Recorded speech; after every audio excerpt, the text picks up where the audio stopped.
参考消息网9月26日报道，外媒称，美国一项调查显示，当地46%的家庭在新冠危机期间面临严重的财务问题，其中31%的家庭用光或几乎用光了他们的储蓄。据新加坡联合早报网站9月24日报道，这项最新调查由美国全国公共广播电台、罗伯特·伍德·约翰逊基金会和哈佛大学陈曾熙公共卫生学院联合进行，于23日发布结果。调查显示，约46%的受访者表示，自美国疫情爆发以来，他们家庭的至少一个成年人失去了工作、失去了生意、被停薪留职，或者被削减了工资或工时。在年收入低于10万美元的家庭中，54%的家庭面临严重的财务问题。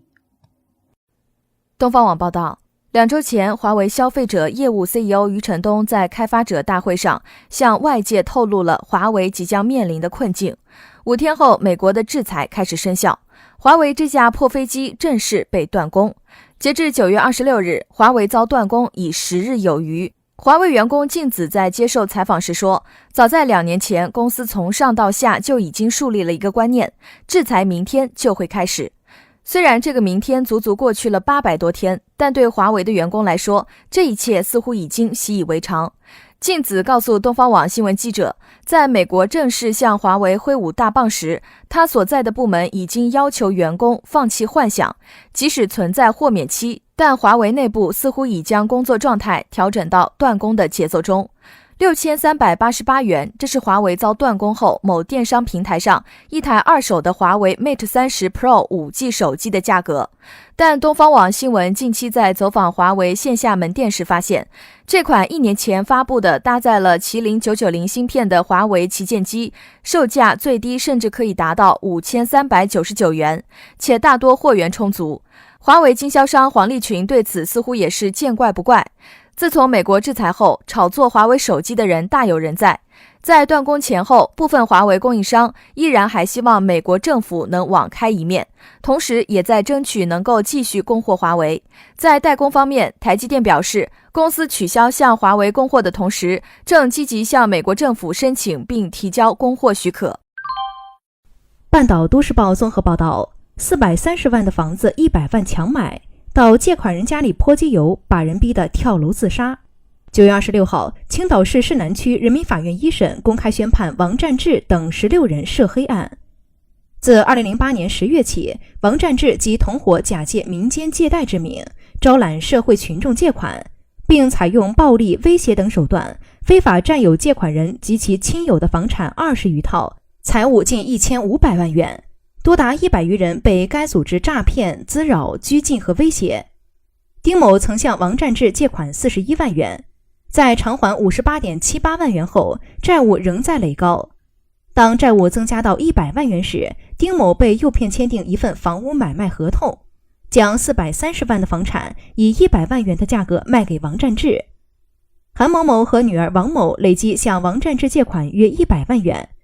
王占志设计将韩某某的父亲、兄弟等家人拉入债务圈套，非法侵占韩家3处房产。韩某某的兄弟不能承受房屋被侵占的事实，跳楼身亡。即便如此，王占志等人并未收手，在随后的讨债中还对韩某某叫嚣：“你家人就是死少了。”法院以组织领导黑社会性质组织罪、诈骗罪、寻衅滋事罪、非法拘禁罪、非法侵入住宅罪，判处王占志有期徒刑25年，剥夺政治权利3年，并处没收个人全部财产。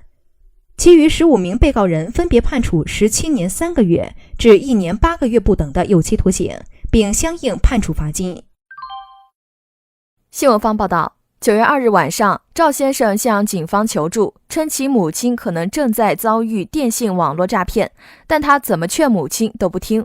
原来今年7月的一天，孙女士接到一个陌生电话，对方自称是推荐股票的，建议孙女士先加微信观察几天。孙女士通过后就被拉入了一个股票群。一开始孙女士将信将疑，但看到微信群里不时有人发出盈利截图，孙女士心动了。8月，她抱着试一试的心态下载并注册了该投资平台，并陆续充值了2.5万元用于所谓的博彩投资。短短几周内，孙女士的平台账户就显示已经盈利了1.1万元。这让孙女士心花怒放，于是赶紧跟儿子借钱，打算再跟投进去，好赚更多。但是儿子赵先生一听就不对头，于是他劝说母亲先从平台上提现2万元试试。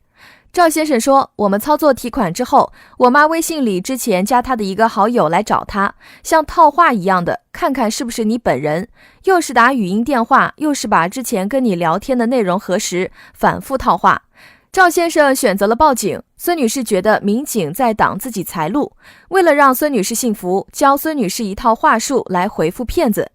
甘泉路派出所副所长张元达介绍，马上跟骗子说，这个1万6我们要急需使用，银行也需要流水证明，等凑足了20万以后，我们再统一打入，这样投资可以获得更多收益。果然，骗子上钩了，磨磨蹭蹭通过了6000元提现申请，算上之前提现的2万元，孙女士共提现2.6万元，而其投入的本金为2.5万元。孙女士从骗子身上赚了1000元。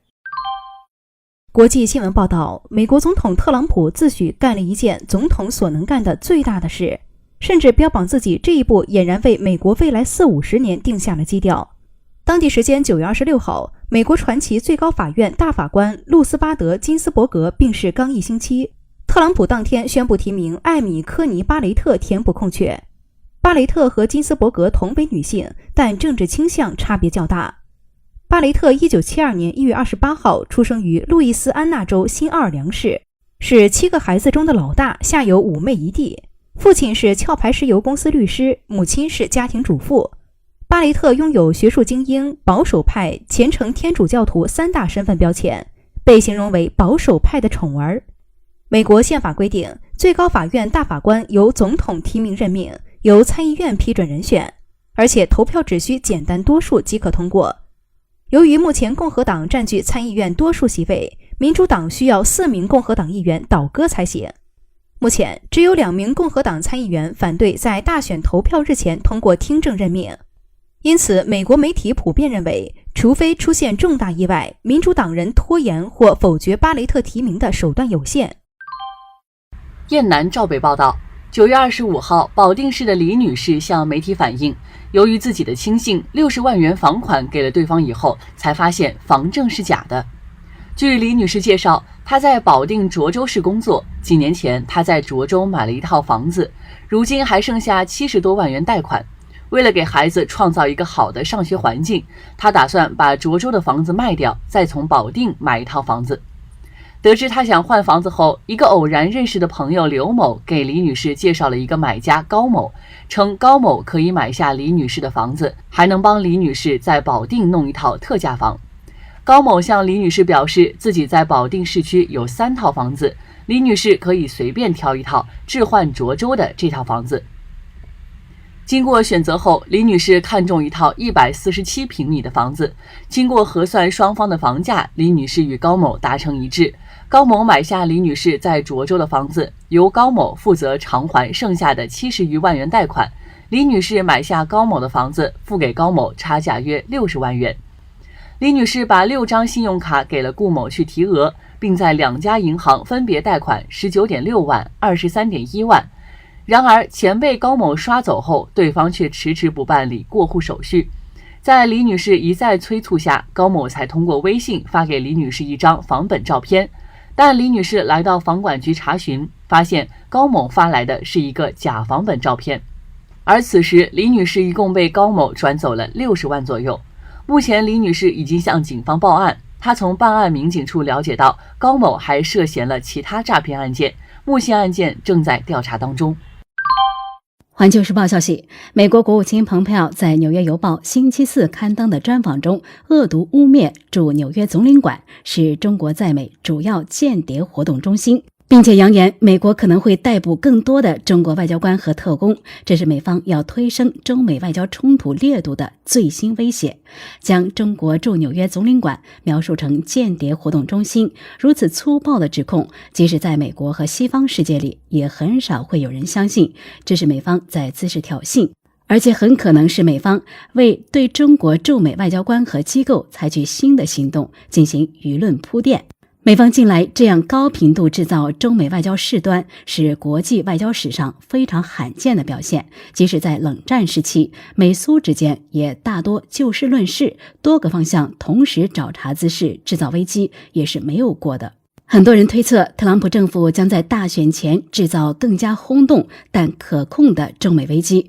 台海和南海摩擦以及升级版的外交冲突都在吸引分析人士的注意力。一些人建议北京要漠视华盛顿这期间的某些挑衅，不随之起舞。这种建议不能不说有策略上的一定道理。然而美方的有些挑衅是中方必须坚决回击的。一旦美国对中国外交官采取行动，针对了我方多少人，我方势必还击，对美方相同数量的外交官采取对等行动。如果美国对中国驻纽约总领馆的正常运行进行任何阻挠，美国驻中国的某个同等级别的总领馆必将遭到对等报复。如果美方再关闭中国一个总领馆，其在中国包括香港的一个具有同等重要性的总领馆也将被关闭。这一决心，中国官方和民间是高度一致的。据环球网国际消息，印度疫苗将帮助全人类。印度是全世界最大的民主国家。印度总理莫迪在联合国大会上一番高调承诺和自我评价，随即迎来巴基斯坦的一盆冷水。巴常驻联合国大使指责莫迪在联大上的讲话与印度分裂的现实脱节，并斥责印度对国际问题保持沉默。此外，巴联合通讯社也表示，莫迪在讲话中并没有提及克什米尔地区、中东，特别是巴勒斯坦问题以及气候变化等问题。报道还特别提醒说，自2019年8月5日以来，印度一直受到联合国和其他国际人权组织以及舆论的严厉批评，原因是印度压迫查谟和克什米尔地区，严重侵犯克什米尔的人权。广州日报报道，近日浙江杭州的朱女士在朋友圈默默地发了一条动态，字里行间颇为伤感，甚至还有拜拜这样的字眼。而此时千里之外的张先生看到前女友的朋友圈，顿时吓了一跳，这不会是要轻生吧？他连续拨打朱女士的电话，电话一直无人接听，张先生越想越不对劲，拨通了110。接到报警后，西湖区公安分局文兴派出所立即进行启动了紧急警情的处置预案。接警员为了了解更准确的信息，第一时间联系了报警人，巡车民警也立即赶赴现场处置。原来前段时间朱女士养了很久的猫从楼上掉下去了，为了纪念与道别，就发了那条朋友圈动态。可没想到这条动态恰好被分手多年的前男友张先生看见。不了解情况的张先生以为朱女士要自杀，一大早不断地打电话联系朱女士，而正在熟睡的朱女士不愿意接张先生的电话，就果断地挂断了。这一挂断，朱女士是清静了，可张先生就越觉得出事了，所以报警求助。温州都市报报道，9月25号，一起备受社会关注的侵犯影视作品著作权案在扬州市中级人民法院开庭审理。该案涉及《流浪地球》《廉政风云》等8部春节档国产热门电影。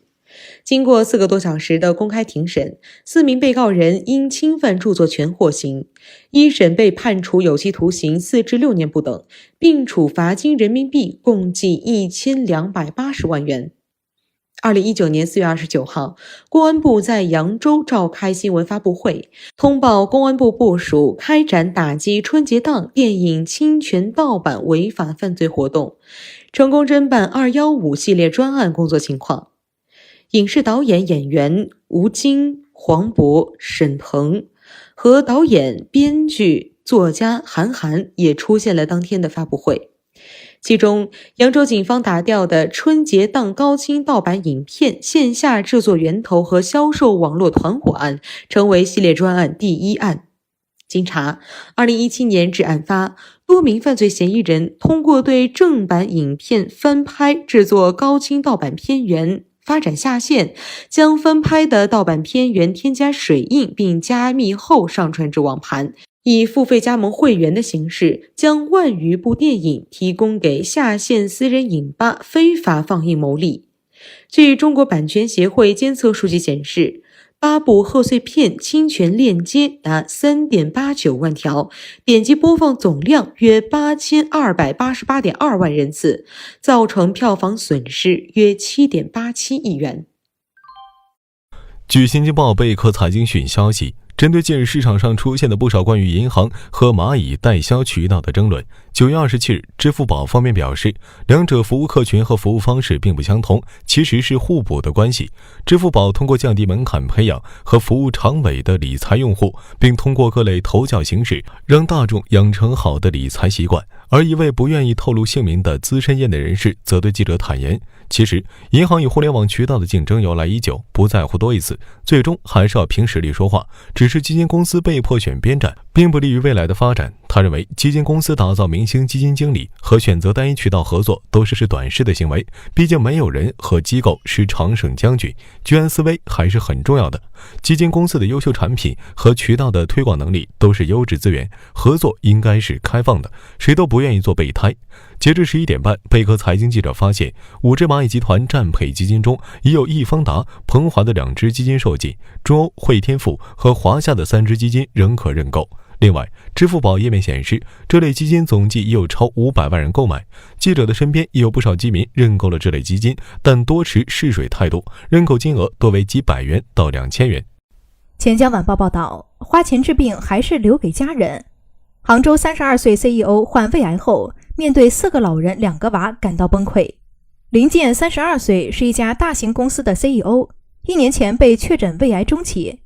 林健生病后跟公司长期请假，本打算等身体情况稳定后重新进入工作岗位，后来他发现自己已经无暇顾及，思虑再三后他辞掉了工作。林健担心如果自己不在了，这个家肯定散了，想想这个后果他就觉得恐惧，最终决定寻求心理干预。心理医生林夕所在的临床心理科1年前开始对肿瘤患者进行心理干预，迄今已干预了400多名患者。林夕认为，肿瘤患者非常需要心理干预，心理问题没有解决，会带来很多严重后果，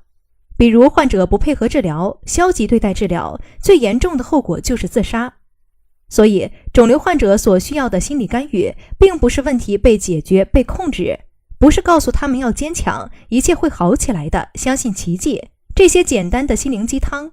而是给予理解和支撑，让他们明白，我们能理解到他们现在正在面临着非常残酷和非常复杂的现实。我也不一定有你现在做得这么好，但接下来的路会有人陪着你一起走。东方网纵向新闻报道，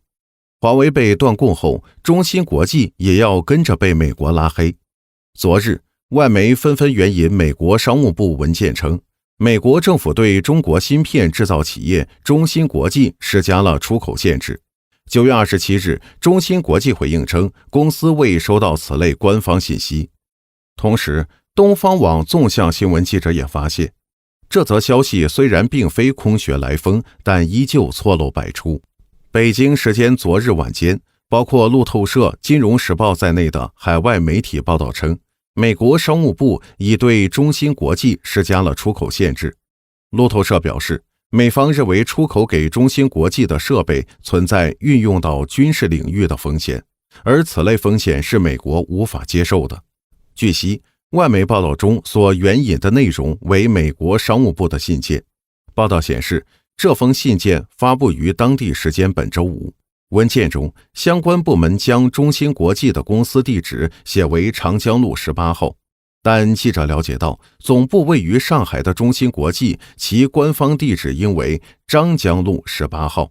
而根据地图显示，美国制裁的长江路18号附近既有5金批发店、超市，甚至还有一家理发店。